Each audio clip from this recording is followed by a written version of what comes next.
Hello and welcome to the Botcast Football Show, the Bristol United podcast. My name is James, and once again this week I am joined by first team manager John Gilbertson. John, how are you, mate? I'm not too bad, thank you, James. And you? Yeah, all good, all good. Sort of building up to the big day now, aren't we? So not long to go at all. Before we get into that and all the football action, let's do our weekly mental health checkup. On a scale of 1 to 10, how are you? Oh, I think a good 9.5 today. Oh, 9.5. Yeah. It's coming up to Christmas, and we've on the back of some good results, and all looking good.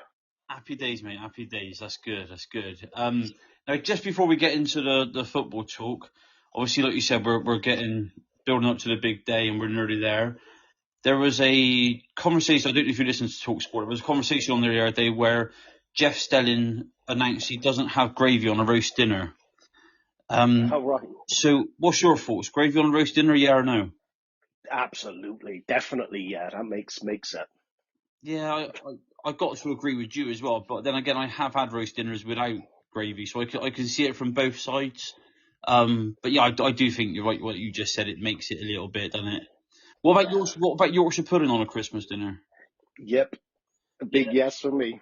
Yeah, I agree. I think you just have it with anything, can't you? Really, they are nice, aren't they? So is a must. yeah, the more the merrier on the plate, really, isn't it? It's whack it on there, isn't it? It's only once a year, isn't it? Chuck it all on there. Yeah, why not?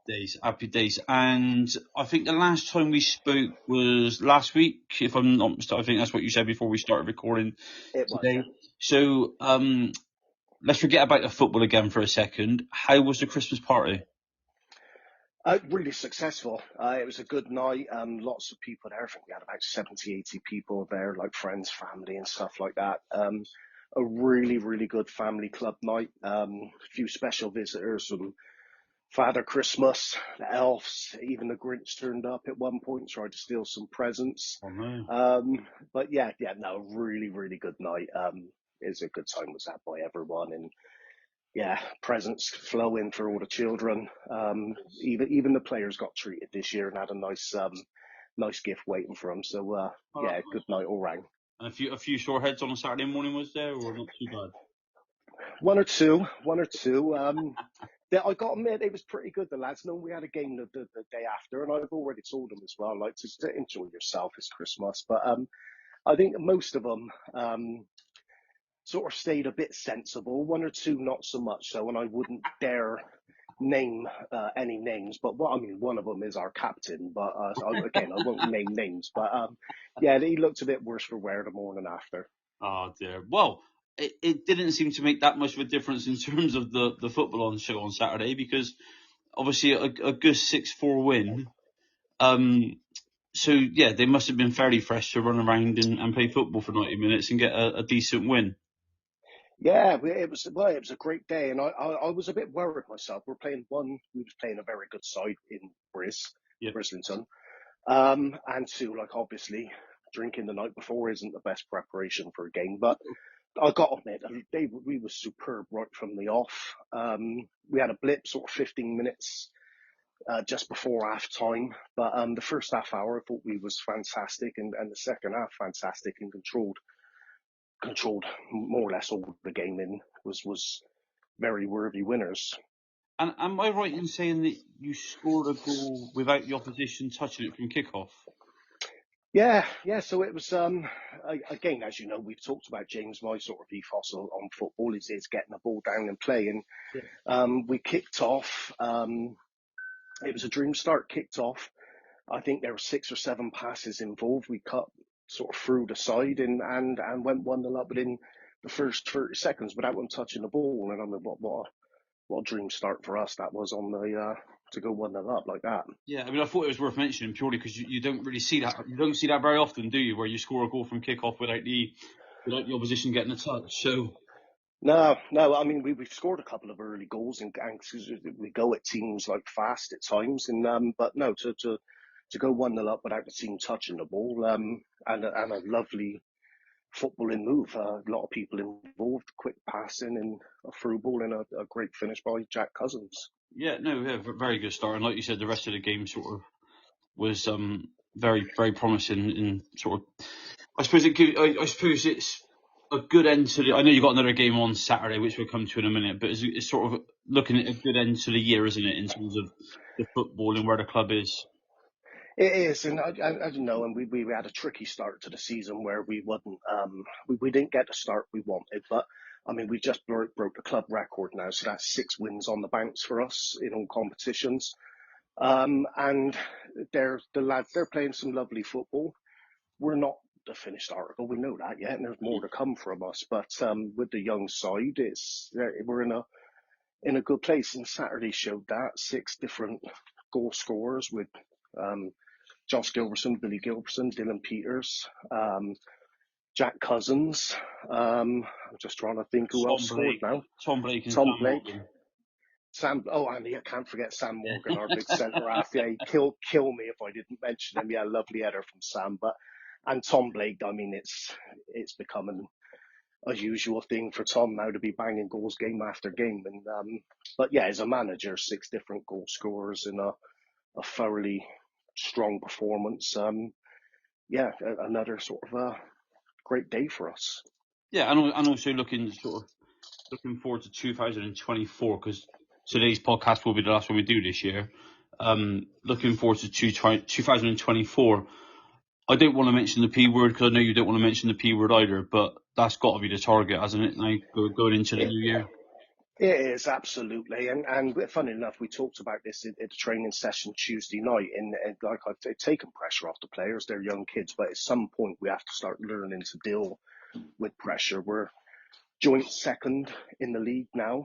I know 1 or 2 sides got a game in hand on us, but we're joint second going into the second half of the season in a great position, and who would have thought that 6-7 games ago. But yeah, the pressure's gonna start ramping up on us and the lads, and that I mean that's part of the learning curve. It's not just about learning to play football; it's learning to handle the situation, and yeah, we're going to be up there. Hopefully towards the end of the season in the mix for promotion or winning the league. It's for me, like I'm older. I've been around in football a long time. I'm still also aware it could change as quickly as it changed for the positive now. If we don't do the right things and the basic things and don't do them well, it could equally change and we could end up in the bottom half of the league. So we have to keep doing the right things, playing the right way and being brave. And we can't do no more than that. I've always said, if you played to the best you can, you should really finish where you deserve to finish, whether that's mid-table or promotion over 20, 30 games. Yeah, no, I agree. I mean, it's Christmas, John, so let's look at the positive side of it. I mean, like you said, joint second in the league, going into the new year. A little break after Saturday's game, if I'm not mistaken. Got a week off, I think. Yeah. And then back to it on the 6th of January up at Redcatch Park. 6th of January, and a third round of the cup coming at some point as well. So yeah, it's all looking rosy. At the moment, exciting, isn't it? Yeah. And just I don't know this, John. So please tell me: is it just the top 1 that go up, or top 3 go up, or top 2? Top 2 goes up this year. And obviously, if it's joint second, it goes to goal difference, does it? Goal difference. So that's again a challenge for us now for the side. Our goal difference is pretty good. We need to have that buffer. We need to start winning games by a bigger goal margin, because I think some games we've won 3-2, 2-1, 4-0, but the margin should be bigger than that, and it could be as close as that, because there's some good sides in our league, as we know this year. It could come down to goal difference. So that's also a challenge to the lad to start increasing that, as well as picking the 3 points. But in terms of goal difference as well, obviously you've got obviously it goes without saying that yourselves and every other club wants to score as many as they can. Obviously, not conceding goals obviously is a crucial part of that as well. And this week, Paul Cameron rejoined the club. Yeah, so Paul's been with us. Paul's a great goalie, and something we're fortunate with our club. We've had 2 great goalies over the years with Reece Hamlin and Paul Cameron, and they probably get in any side in our league. And 3 months ago, which sort of we can't blame him. Paul wasn't in the side; he wasn't starting, and a young lad wants to play football, and sort of went elsewhere to go into their team, and like I said, went with the sort of best wishes of us. It come about a conversation about a week ago because I've stayed close with Paul, and the opportunity arose actually to come back to our club, and Paul sort of grasped it with both hands, and I think you realise like what a special club we have, what we do, and so it was again another sort of perfect pre-Christmas gift that Paul's come home to us, and we're blessed with, like I said, with two top-rated goalies in our leagues and probably and above. They're really good goalies.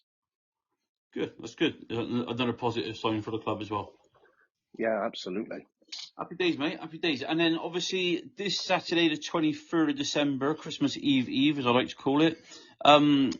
You're at home against Real St. George Reserves. We are, yeah. Thoughts ahead of the game? Again, it's going to be a tough game. Real St. George, they haven't probably started like us in terms of playing to, or well, not playing to their potential because I haven't seen them, but probably getting the wins, the amount of wins, what they're capable of. We played them last year and had two incredibly tough games. We beat them both games actually last year, but it were two real tough games for us. And I know, again, this Saturday, it's not being fooled by league positions. They've had a few wins, but probably is not as high as they think they should be. But it's going to be a tough game for us, tough challenge for us. We're at home. So we're on the 4G because of the pitch, which I know suits us. So I'm confident going into the game, but we have to respect it is going to be a tough game for us, and we have to go out like we did in the previous 6-7 games and earn the right to dominate possession by having that ball and passing it around and playing our football. Yeah, no, definitely. Yeah, I mean, like you said earlier, if you play to the best of your ability, you should get the result that you deserve. So, and it'd be a nice way to end the year, wouldn't it? Yeah, absolutely. To finish sort of 7 on the banks from where we was, like I said, sort of 4 or 5 games in, 6 games in, to finish with sort of 7 wins out of 7 if we get it Saturday, will be a phenomenal turnaround. And biased, I know, but like credit, and I think the lads deserve it. They work so hard, they're dedicated, whether it's in the season, training, pre-season. I can't fault them, and they deserve it. These lads, they're a good team, good bunch of kids, lads, and I'll be over the moon for them if they could go on and achieve what we set out to achieve. Yeah, definitely, and I would imagine as well a win on Saturday would make the Gilbertson household quite a happy place on Christmas Day as well. Most definitely. Yeah, I think that's a big part of what I want for Christmas. Yeah, another win, and I don't want to be greedy and talk about next year, but a win Saturday, finish the season, the calendar year on an high, and I'm sure we'll all have a great Christmas on the back of that. Happy days, mate. Happy days. And in terms of this year, 2023, which we're still in, what's been your highlight from a footballing point of view? I mean, two separate things really, because obviously, like I'm a manager of the first team, and I'm a part owner of the club. So, from the club point of view, is our continued growth and that includes everything we do as a club, from social events to we've raised well over £2,000 for charities this year. So that I'm incredibly proud to be part of that and our sort of ever expanding club. As a football manager, my personal reward, I think it's seeing the growth in the players. We want to win things, we want to win games, we want to win cups and leagues, but to see the growth of the players, like I said, we've got such a young side, and to see the lads sort of train, work hard, and to see the development of the individuals, they're getting more and more experience with every game and becoming better footballers, and that's always a personal reward, because we put so much work in sort of behind the scenes with training to develop players, and to see the players becoming sort of more and more confident and better. That's probably my highlight, I think, for that. Fair play, mate. Fair play. I mean, since I started doing the podcast and getting to know you and some of the players since, when did we start doing them, John? Was it September time? Yeah, about that time. Yeah, That yeah. I've seen sort of like how much you do from a manager's point of view, like you said, a co-owner's point of view, and the social media side of it. You know, I mean, I don't know every club locally, obviously, so I can't comment on everyone, but I know you're one of the most proactive clubs on social media, and I think it's starting to sort of pay dividends a little bit. It is, and from a club point of view, I mean, we've just passed we're sort of over 1,000 subscribers now on our YouTube, which is we've only been going 6 months, so to sort of reach 1,100 subscribers, fantastic. We've just passed 1,000 followers on Twitter, and this is a brand new club, and it's pleasing because I said an incredible amount of work goes into running the club and doing things the right way, and sometimes you can't always see the rewards you get, but you know it's happening. But when you get stats like that, you can actually see it, people's following us, and it's only going to get bigger and bigger over the coming months and years. Yeah, fantastic. It really is fantastic. And in terms of Christmas, obviously, like you said, you got a game Saturday, and then you got a 2-week break. Will you be putting your feet up and relaxing, or will you be putting your feet up and relaxing and watching a lot of football? To the second option, put my feet up, watching a lot of football, because I mean, anybody who's into sport, the Christmas period is blessed with a load of football in it in other sports. So and probably having a few games on PlayStation, playing a bit of FIFA, Call of Duty, whatever it may be. But yeah, acting like a big kid and chilling out. Are you into the darts? I'll watch it, but no, it's not a sport like I'm necessarily into that. I would like the darts is on to sit down and watch. If it's on in the background, I'll watch it. I sort of watch pretty much any sport, but I'm not like an avid follower of darts. No, fair enough. I mean, some people would say it's not a sport, but that's a discussion for another day, isn't it? You know.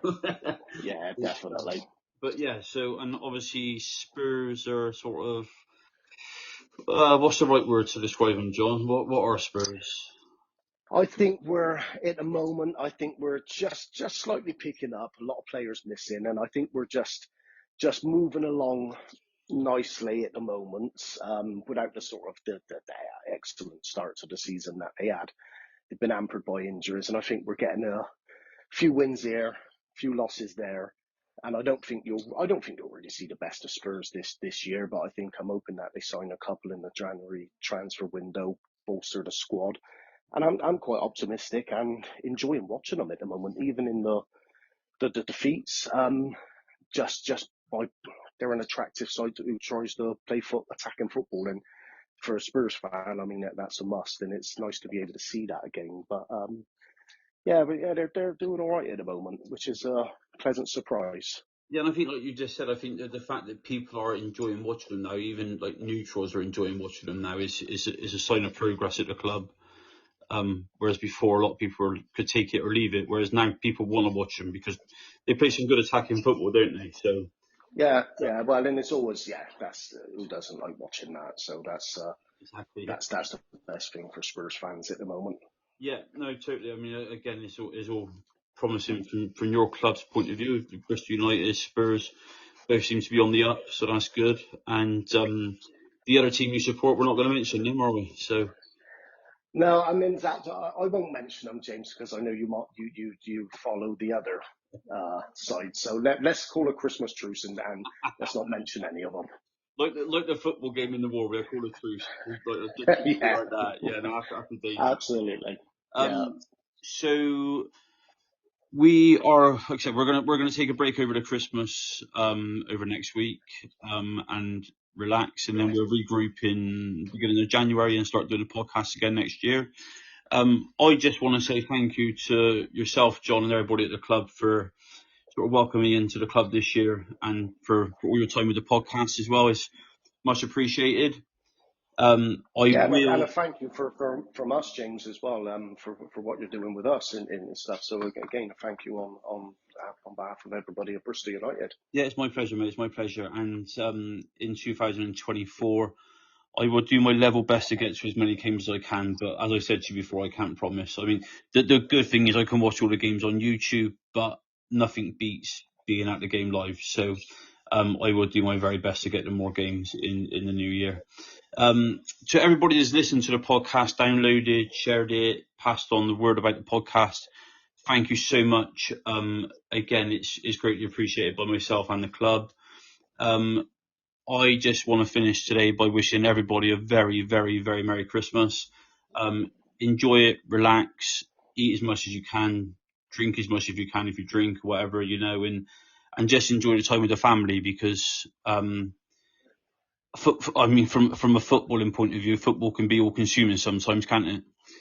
So I think it's a good time to sort of try, and I've tried it, mate. It's easier said than done to try and switch off on the football and not let it dictate your life, but we all know that's easier said than done, isn't it? But definitely that, yeah. And it's like you said as well, when you're at home and you're trying to relax and there's just football on the telly constantly, it's worst time of the year for that, isn't it? So, yeah. But I'm not moaning about it. I'm not moaning.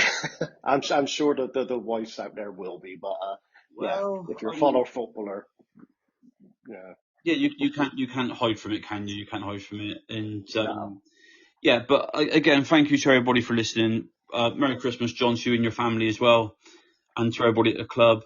And thanks for listening. And we will be back in the new year, John. Yeah. Yep, absolutely. Looking forward to it, James. Yeah. Take care, mate. Have a great one. All right.